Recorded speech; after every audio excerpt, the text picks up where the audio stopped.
খাগড়াছড়ির পানছড়ি উপজেলা ৩ নং পানছড়ি ইউপির ৫ নং ওয়ার্ডের দমদম একটি জনবহুল গ্রাম।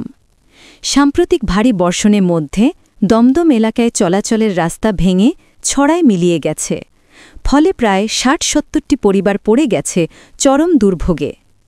খাগড়াছড়ি থেকে বিপ্লব তালুকদারের প্রতিবেদনে দেখুন বিস্তারিত। বিদ্যালয়গামী কোমলমতি শিশুদের হাতে বই নয়, থাকে ভয়। কখন না পড়ে যায় শ্রুতির জলে।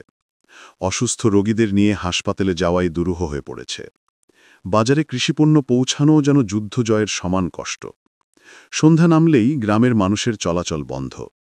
আত্মরক্ষার তাগিদে স্থানীয়রা বাঁশ দিয়ে বানিয়েছেন অস্থায়ী সাঁকো, কিন্তু প্রতিদিন সেটি পার হওয়ার সময় শ্বাসরুদ্ধ আতঙ্কে থাকে নারী, শিশু ও বৃদ্ধরা, যেন জীবনের বিনিময়ে চলছে চলাফেরা।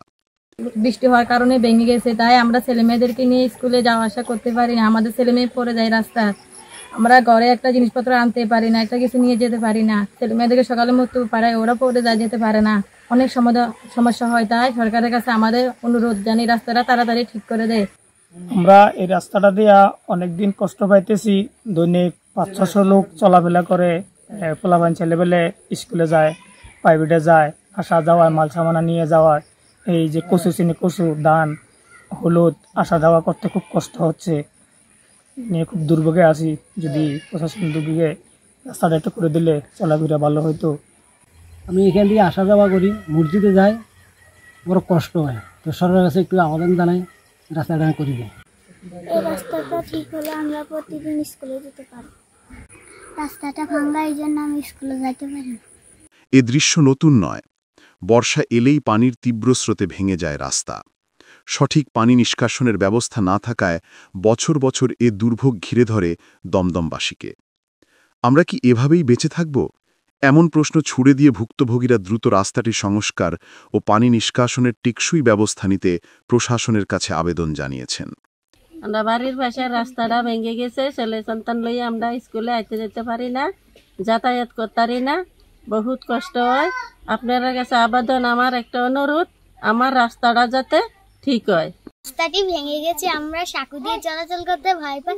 স্থানীয় প্রশাসনের কাছে যাতে রাস্তাটি দ্রুত মেরামত হয়। রাস্তাটা ভেঙে গেছে, তাই জন্য আমরা সাঁকো দিয়ে চলাচল করতে পারি না। রহিমা বেগম বলেন, দমদম এলাকার রাস্তাটি ভেঙে ছড়ায় বিলীন হয়ে গেছে। বিদ্যালয়গামী শিশুরা ভয়ে বিদ্যালয়ে যেতে পারছেন না। বিষয়টি আমি চেয়ারম্যানকে জানিয়েছি। স্থানীয় প্রশাসনের কাছে বিষয়টি আন্তরিকভাবে দেখার জন্য সুদৃষ্টি কামনা করছি। মধ্য দমদমে রাস্তা ভেঙে জমিনে পড়ে গেছে। ৬০ থেকে ৭০ ফ্যামিলি, ছেলেমেয়েরা বাসে সাঁকু দিয়ে চলাচল করে। এখন ভয়ে ছেলেমেয়েরা স্কুলে মাদ্রাসা যাইতে পারে না, ছেলেমেয়েরা লেখাপড়া করতে পারতেছে না, স্কুল মাদ্রাসা যাইতে পারতেছে না।